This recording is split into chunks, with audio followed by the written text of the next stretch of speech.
Hello my dear students, welcome back to our channel. So UPTGT 2026 SST यानी सामाजिक विज्ञान का पूरा डिटेल सिलेबस एनालिसिस आज हम करने वाले हैं। किस तरीके से एग्जाम का पैटर्न रहने वाला है, क्या क्या योग्यताएं रहने वाली हैं, किस तरीके से जो है हमारे एग्जाम होगा, कितने मार्क्स का होगा, कैसा पैटर्न रहेगा, या फिर जो बिगनर्स हैं या फिर बिल्कुल जो न्यू स्टूडेंट्स हैं जो पहली बार फॉर्म भरेंगे वो किस तरीके से अप्लाई करेंगे, किस तरीके से चीज़ों को करेंगे, वो सब कुछ मैं आपको इस वीडियो में बताने वाले हूँ। एक भी पॉइंट आप स्किप नहीं करेंगे, वरना कोई भी इंपॉर्टेंट पॉइंट आपसे छूट सकता है ना। तो बेटर है कि आप पूरी क्लास को अच्छे से देखें, और अगर आपको वीडियो पसंद आए तो ज़रूर से ज़रूर लाइक कीजिएगा।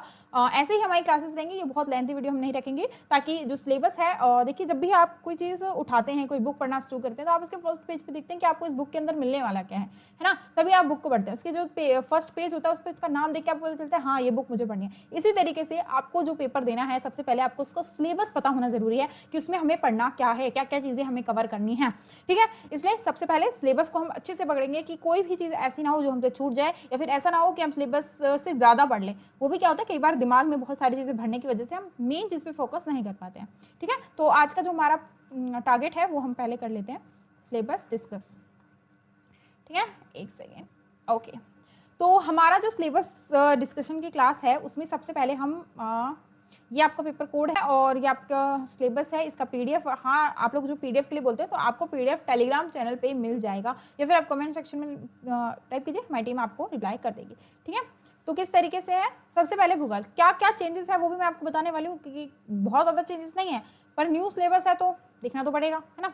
तो सबसे पहले भूगोल, जो हमारा सामाजिक विज्ञान होता है, आपको ये समझना होगा कि सामाजिक विज्ञान जो है, सबसे पहले इसमें आती है हिस्ट्री यानी इतिहास, पॉलिटिकल साइंस यानी राजनीतिक विज्ञान, भूगोल यानी ज्योग्राफी, और अर्थशास्त्र यानी इकोनॉमिक्स। ये 4 सब्जेक्ट्स आपको मेनली पढ़ने होते हैं, और भी एक नागरिक शास्त्र है, वो भी मैं आपको लास्ट में बताने वाली हूँ, ठीक है। तो भूगोल में क्या क्या चीज़ें पढ़नी है वो आइए डिस्कस कर लेते हैं।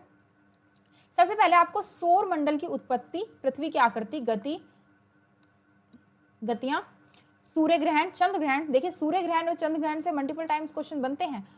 दक्षांतर्स, ग्लोब पर किसी स्थल की अवस्थिति यानी किस तरीके से समय का निर्धारण होता है, तिथियां कैसे और क्या महत्व रखते हैं, ये सब पर क्वेश्चंस बनते हैं, ठीक है। ये आपका सिलेबस में है। फिर आता है स्थल मंडल, इसमें हमें स्थल मंडल, भूमंडल, वायुमंडल, जल मंडल, ये सब कुछ हमें पढ़ना होता है। चट्टान की उत्पत्ति कैसे हुई, ज्वालामुखी कैसे क्रिया करता है, उसके प्रकार कैसे होते हैं, भूकंप की उत्पत्ति कैसे होती है, महाद्वीपों और महासागरों का वितरण कैसे होता है, पर्वत और उनके प्रकार क्या होते हैं, वलित पर्वत यानी फोल्डिंग जो क्या बोलते हैं माउंटेन्स, फोल्ड माउंटेन्स क्या होते हैं, उनके बारे में देखिए। ये सिलेबस हिंदी में है और इंग्लिश का भी मैं आपको दिखा देती हूँ, ठीक है। मैदान एवं नदियों घाटियाँ कैसे रहेंगी, ठीक है। नदी तंत्र, आपदा, डेविस, हिमनद, सागरीय जल, भू आकृति, रेखाएं, स्थल आकृति, क्या ये सारी चीज़ें पहले भी थी, बहुत ज़्यादा चेंज नहीं है। चेंज आपको थोड़ा सा हिस्ट्री में देखने को मिलने वाला है, वो मैं आपको बता दूंगी कहाँ पे। और थोड़ा सा इनमें जो सिलेबस है पहले से क्या चेंजेस है, तो पहले से चेंज ये है कि थोड़ा सा आपकी बार सिलेबस को थोड़ा डिटेल में लिखा हुआ है ना हर बार से, तो ठीक है। वायुमंडल से, वायुमंडल की परत के बारे में, ऑफकोर्स तापमान कैसा होता है उसके बारे में, तापमान कैसे कैसे ऊपर जाते हैं, जब हम वायुमंडल की लेयरों पे ऊपर जाते हैं तो किस तरीके से वो बढ़ता है, उसके बारे में हमें पढ़ना होता है। चक्रवातीय वर्षा क्या होती है, किस तरीके कितनी प्रकार की वर्षाएं होती हैं, मौसम मानचित्र क्या होता है, ठीक है। ये सब कुछ हमें इसमें पढ़ना है वायुमंडल में। फिर आता है जलमंडल, ये जो है हमारा पूरा सिस्टम है वो, जैसे वायुमंडल, जलमंडल, मानव, ये सब जो है स्थल मंडल, ये सब कुछ किस तरीके से बटा हुआ है ये भी आपको जरूर मैं समझाऊंगी, ठीक है। ऑल्सो एक बात आपको जरूर ध्यान रखिए ना, क्योंकि जो ये सामाजिक विज्ञान होता है ना, ये आपकी जीके को बहुत मजबूत करता है, बहुत ज़्यादा जो है आप अच्छी चीज़ों को पकड़ने लगते हैं, समझने लगते हैं। तो आपको जैसे अगर आप किसी और एग्जाम में देते हैं, या फिर जीके के जिसमें जीके आता है उसमें आप देते हैं, तो आपको पता, जैसे अभी बीपीएससी का है उसमें जीके कितनी ज़्यादा रेटिंग उसकी बढ़ गई, पेपर 1 पूरा का पूरा जो आपका प्रीलिम्स है वो पूरा जीके में है ना। तो उसमें क्या होगा कि जीके में भी आपको बहुत हेल्प करने वाला है, ठीक है। बाकी हमारी जो चैनल है उस पर क्लासेस तो होती ही हैं जीके और नाम लेती हैं आर्ट्स की, ठीक है। फिर है महासागरीय धाराएं, उत्पत्ति, ज्वार भाटा क्या होता है, उत्पत्ति क्या होती है उसके बारे में, ज्वार भाटा बहुत इंपॉर्टेंट टॉपिक है। जैव मंडल, संरचना, वनस्पति के प्रकार क्या होते हैं, वन्य जीव जंतु क्या होते हैं, इस तरीके से। और फिर मानव भूगोल, यानी मानव किस तरीके से भूगोल से जुड़ा है, किस तरीके से उसका विकास हुआ है, वो सब कुछ हमें पढ़ना है इसमें, ठीक है। जनसंख्या वृद्धि के क्या कारण है, क्या नुकसान है, कैसे होती है, इसके बारे में। प्रजातियां क्या है, लक्षणात्मक भेद क्या होते हैं, आदिम जातियां क्या होती हैं, ये सब कुछ हमें इसमें पढ़ना है। माइस, सेमांग के विशेष संदर्भ में, ये सब कुछ हमें पढ़ना है। मानव अधिवास, इसमें हमें क्या पढ़ना है, इसके महत्व, अधिस्थिति के बारे में हमें पढ़ना है, कैसे होता है, पर्यावरण से संबंध किस प्रकार है उस तरीके से। फिर आता है आर्थिक भूगोल, इसमें हमें फसलों के बारे में, चावल, आर्थिक से आपको समझ आ ही रहा होगा ना, जैसे जो बिगनर्स हैं उनको अगर जब वो पहली बार सिलेबस देख रहे हैं तो मैं उनको बता दूं कि आर्थिक से इसमें मतलब होता है जो हमारी आर्थिक स्थिति है जिसमें पैसे से रिलेटेड काम ज़्यादा होता है उस तरीके से। गन्ना, ये खेती वगैरह जो होती हैं, ऊर्जा प्रवाह, खनिज उद्योग, सूती वस्त्र एवं कृत्रिम वस्त्र, ठीक है, ये सब जो व्यापार मार्ग होते हैं इनके बारे में हम जानते हैं। और सबसे इंपॉर्टेंट हमारा भारत, हमारा प्यारा भारत, इसके बारे में भी हमें ज़रूर जानना है, इसकी जो सीमाएं हैं वो किस तरीके से लगी हुई हैं, समुद्र, हिंद महासागर, उसका आर्थिक समांतर महत्व, इन सब के बारे में पढ़ना है। जलवायु, प्रदर्शन, मिट्टियों के प्रकार कैसे होते हैं, किस मिट्टी में सबसे अच्छी फसल देखने को मिलती है, किस में ज़्यादा फसल होती है, किस तरीके से मौसम के अनुसार मिट्टियों को हम देखते हैं, वो सब कुछ हमें इसमें पढ़ना है। देखिए सबसे अच्छी जो मिट्टी होती है वो जलोढ़ मिट्टी होती है, तो उसके बारे में भी मैक्सिमम क्वेश्चन बनते हैं। बाढ़, मिट्टी के आपदा संसाधन, इसके कृषि खनन, प्रगति, समस्याएं, हरित श्वेत एवं नील क्रांति, चावल, गेहूं, यानी विभिन्न जो दाल हैं, विभिन्न जो फसलें हैं उनके बारे में हमें जानना होगा। यानी भारत की स्थिति के पूरे के बारे में हमें इसमें जानना है। पूरा आपको ना सिलेबस प्रिंट करके रखना चाहिए, प्रिंट करके या फिर कहीं पे किसी कॉपी में जहाँ पे आप पढ़ाई स्टार्ट करने वाले हैं, या फिर अपने सामने चिपका के रखिए ताकि आपको पता हो कि आपको पढ़ना क्या है। हर पॉइंट टू पॉइंट आपको चीज़ें कवर होनी ही चाहिए, ठीक है। समस्याओं, क्या क्या समस्याएं हैं किसके बारे में, पर्यावरण की क्या क्या समस्याएं हैं उनके बारे में, लौह इस्पात, चीनी, इन सब के बारे में हमें इसमें पढ़ना है, बंदरगाह वगैरह, ठीक है। तो वो था हमारा पूरा भूगोल के बारे में, ठीक है। अब हम पढ़ते हैं हिस्ट्री के बारे में। अब हम हिस्ट्री पे आ चुके हैं।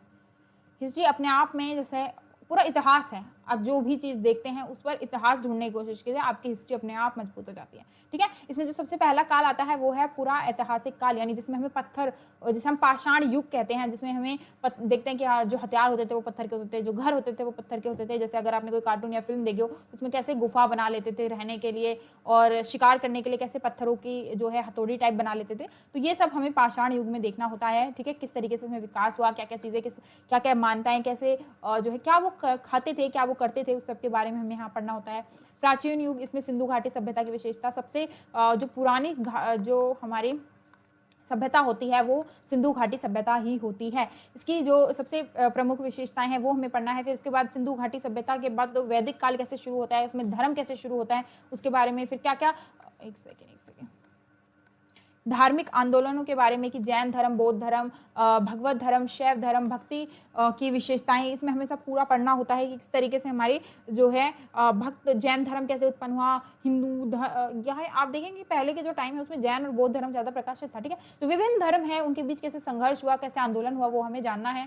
फिर उसके बाद हमें मौर्य साम्राज्य के बारे में जानना है। मौर्य साम्राज्य में ऐसा नहीं है कि कोई एक राजा, एक जैसे मान लीजिए हमारे यहाँ पे क्या होता है अब के टाइम पे, कोई एक, जैसे मान लीजिए आप किसी घर में पैदा हुए, उसका जो धर्म है वही आगे बच्चों का होता है, फिर आगे बच्चों का होता है, फिर आगे। लेकिन आप देखेंगे कि जो साम्राज्य होते थे उसमें जो राजा होते थे वो कई बार जैन धर्म को अपनाते थे, जैसे चंद्रगुप्त मौर्य ने बौद्ध धर्म को, बिंदुसार ने बौद्ध धर्म को, चंद्रगुप्त मौर्य ने जैन धर्म को, इस तरीके से अपनाया है। उसके बारे में कला और समाज और कैसे मौर्य साम्राज्य की प्रशासन था उसके बारे में हमें पढ़ना है इसमें। मौर्योत्तर काल, यानी मौर्य काल जैसे ही खत्म हुआ उसके बाद कौन सी, जैसे जब किसी बड़े साम्राज्य का विघटन होता है, जब वो टूटता है तो वो कई छोटे छोटे भागों में टूटता है। तो शुंग वंश, शक वंश, इसकी मैं ट्रिक भी बताऊंगी कि कैसे आप याद कर सकते हैं। एक बहुत अच्छी ट्रिक आती है, वो मैं आपको जब ये चैप्टर पढ़ाऊंगी तो उसको बताऊंगी, ठीक है।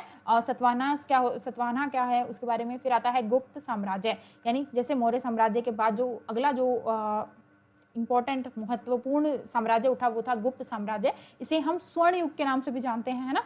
चंद्रगुप्त मौर्य, समुद्रगुप्त मौर्य, चंद्रगुप्त प्रथम का बेटा था समुद्रगुप्त। फिर आता है चंद्रगुप्त विक्रमादित्य की उपाधि इन्हें मिली थी।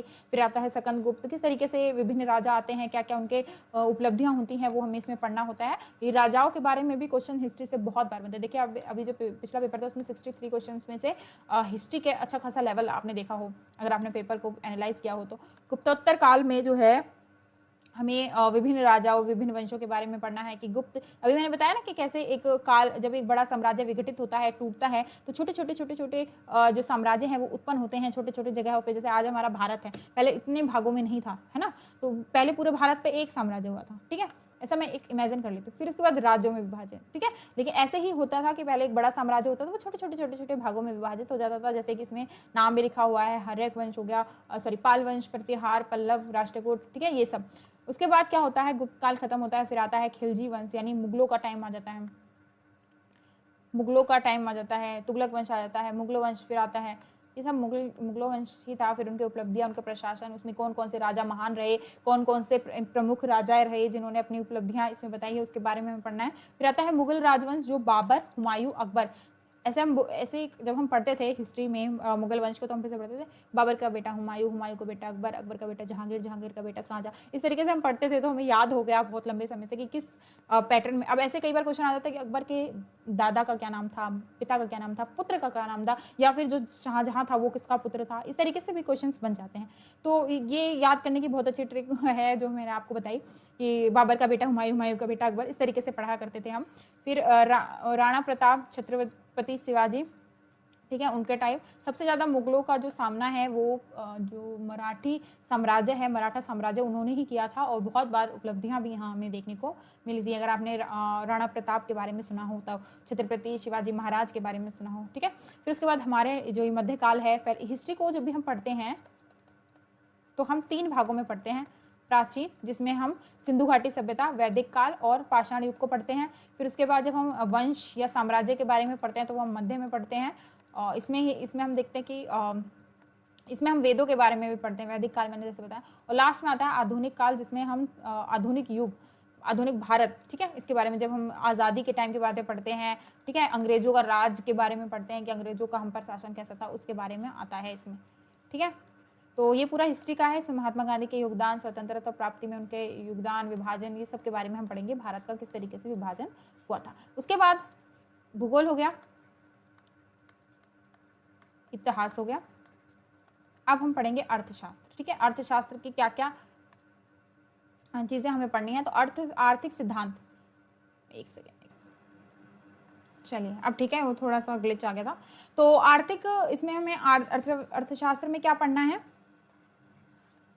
परिभाषा पढ़नी है, ठीक है। इसमें हमें विश्लेषण पढ़ना है। अर्थशास्त्र जो होता है वो हमारे जो है कितना हमें प्रॉफिट हुआ, कितना लॉस हुआ, जीडीपी क्या होती है, ये सब चीज़ें हमें पढ़नी होती है। क्या कीमतें होती हैं, क्या मांग होती है, इसके बारे में हमें पढ़ना होता है, ठीक है। और उपभोक्ता की संतुलन क्या होता है, कीमत क्या होती है, इनके बारे में हमें पढ़ना होता है, ठीक है। आगे आता है कीमत निर्धारण के सिद्धांत हमें पढ़ने हैं। इसमें कीमत निर्धारण के सिद्धांत में कीमत के बारे में पढ़ना है। फिर वितरण सिद्धांत के बारे में, लागत क्या होती है, ठीक है, ब्याज दर, इनके बारे में हमें पढ़ना है। नव परंपरा के बारे में पढ़ना है।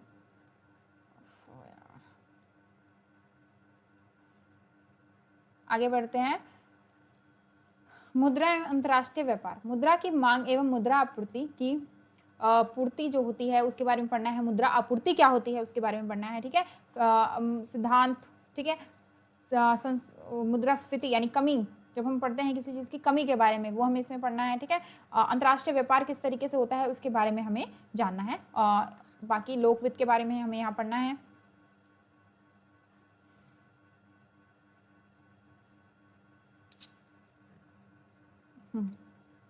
फिर आता है भारत की अर्थव्यवस्था। जब हम अर्थव्यवस्था को पढ़ेंगे तो हम बाहर के साथ साथ अपने भारत के जो अर्थव्यवस्था है उसके बारे में भी जानेंगे। अर्थव्यवस्था की जो टर्म्स होती हैं, इंपॉर्टेंट टर्म्स होते हैं, उनके बारे में तो हम जानेंगे ही, साथ ही हमें भारत की आर्थिक स्थिति के बारे में पढ़ना है। क्या क्या समस्याएं हैं उनके बारे में पढ़ना है। लघु उद्योग क्या होते हैं, भूमि सुधार, लघु उद्योग, ये सब क्या होते हैं, कृषि वितरण क्या होता है, समस्याएं क्या होती हैं, इनके बारे में हमें जानना है। फिर आता है औद्योगिकरण की समस्याओं के बारे में हमें पढ़ना है कि क्या क्या, जब हम एक उद्योग की स्थापना की बात करते हैं उसमें हमें क्या क्या समस्याएं देखने को मिलती है, वो सब हमें इसमें पढ़ना है। फिर आता है विदेशी व्यापार और आर्थिक विकास किस तरीके से हुआ उसके बारे में हमें पढ़ना है इसमें, सिद्धांत, ठीक है। आगे बढ़ते हैं। लास्ट बस अब हमें नागरिक शास्त्र के बारे में देखना है। तो इसमें हमें उसकी परिभाषा, नागरिक शास्त्र एक बहुत ही इंपॉर्टेंट विषय है, ठीक है। इसकी परिभाषा, राज्य क्या होता है उसकी परिभाषा, उत्पत्ति, विषय वस्तु, क्षेत्र, अवधारणाएं, तंत्र, विचारधाराएं, विभिन्न व्यक्तिवाद, उदारवाद, फांसीवाद, ठीक है। व्यक्तिवाद जो उदारवाद होता है वो थोड़ा लोकतंत्र में विश्वास ज़्यादा करता है, इस बारे में। समाजवाद के बारे में थोड़ा पढ़ना है। फिर उसके बाद राजनीतिक दर्शन, जैसे विभिन्न विद्वान हैं, प्लेटो है, अरस्तु हैं, हॉब्स, लॉक, रूसो, इनके विचार क्या हैं, इनकी विभिन्न मुद्दों पर इनकी जो क्या बातें हैं उनके बारे में जानना है हमको। आगे सरकार क्या होती है, सरकार के अंग, विधान कार्यपालिका, न्यायपालिका और पालिका जो होती है, जो हमारे कानून बनाती है, लागू करती है, उनकी रक्षा करती है, वो क्या होते हैं उसके बारे में ये हमें पॉलिटी में भी देखने को मिलेगा। ठीक है, चुनाव आयोग क्या होता है, मतदान क्या होता है, इसके बारे में पढ़ेंगे हम। संघ सरकार क्या होती है, भारतीय संसद क्या होती है, न्यायपालिका, इसके बारे में हमें पढ़ना है। देखिए बहुत ज़्यादा चेंजेस सिलेबस में नहीं है, पहले की तरह ही है। सिलेबस आपको रखना है, ठीक है, सिलेबस का होना बहुत ज़रूरी है। फिर इसमें हमें पढ़ना है राज्य जिला लोकतंत्र, चुनौतियाँ, दबाव समूह, भारतीय प्रशासन, इसके बारे में हमें पढ़ना है। ठीक है, तो आपका ये हिंदी का पूरा सिलेबस था, जो जो चीज़ें हमें कवर करनी है। अब ये इसके नीचे जो है इंग्लिश का पूरा सिलेबस है, आप लोग देख सकते हैं, जो इंग्लिश मीडियम वाले बच्चे हैं उनके लिए है ये पूरा सिलेबस। ठीक है, अब हम थोड़े से कुछ बच्चों के जो डाउट्स होते हैं उनके बारे में डिस्कस कर लेते हैं कि कैसे क्लास होगी, कैसे किस पैटर्न में सब कुछ रहने वाला है। तो एक सेकेंड, मैं इसको बिल्कुल नीचे ले जाती हूँ।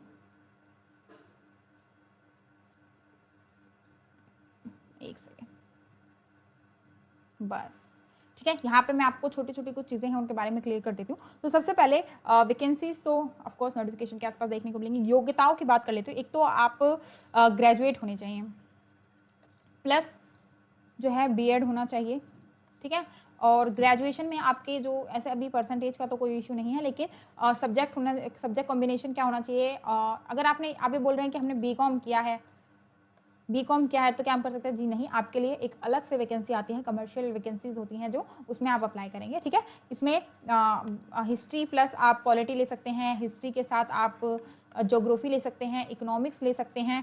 ठीक है, यानी अर्थशास्त्र ले सकते हैं। ये सब्जेक्ट्स अगर आपका सब्जेक्ट कॉम्बिनेशन अगर आपने ग्रेजुएशन में किया हुआ है तो आप, और अगर आपने बीएड किया हुआ है तो आप इस फॉर्म में अप्लाई कर सकते हैं। एज की कोई इशू नहीं, क्योंकि अगर आपने ग्रेजुएशन तक किया हुआ है तो आपकी एज तो ऑफकोर्स 21 प्लस ही होगी और एलिजिबल भी आप होंगे। जो आरक्षण वारक्षण होता है उसके हिसाब से थोड़ी सी और भी कोई चीज़ें आपको जाननी हो, समझनी हो तो उसके बारे में भी आप कमेंट सेक्शन में पूछ सकते हैं। अब बात करते हैं हमारी क्लासेस किस तरीके से रहेंगी। तो बेसिकली हमारी जो क्लासेस हैं वो डेली बेसिस पे 4 बजे चलेंगी। 4 PM पे आपकी डेली SST यानी सामाजिक विज्ञान की क्लासेस रहने वाली हैं। ठीक है, उसमें हम क्लास किस तरीके से रखेंगे कि इससे पहले हमने नोटिफिकेशन क्लियर कर दिया है, आज मैंने आपको पूरा सिलेबस क्लियर कर दिया है। और अब जो हमारी क्लास रहेगी वो हमारी, सबसे पहले हम PYQ पेपर्स देखेंगे कि पेपर किस पैटर्न पे आता है। अभी जो लास्ट 2026 में जून में हुआ है, इसी पेपर को हम डिस्कस करेंगे कि किस तरीके से जो है पेपर का पैटर्न रहा, कितने सब्जेक्ट से किस किस क्राइटेरिया से क्वेश्चन ज़्यादा आए हैं,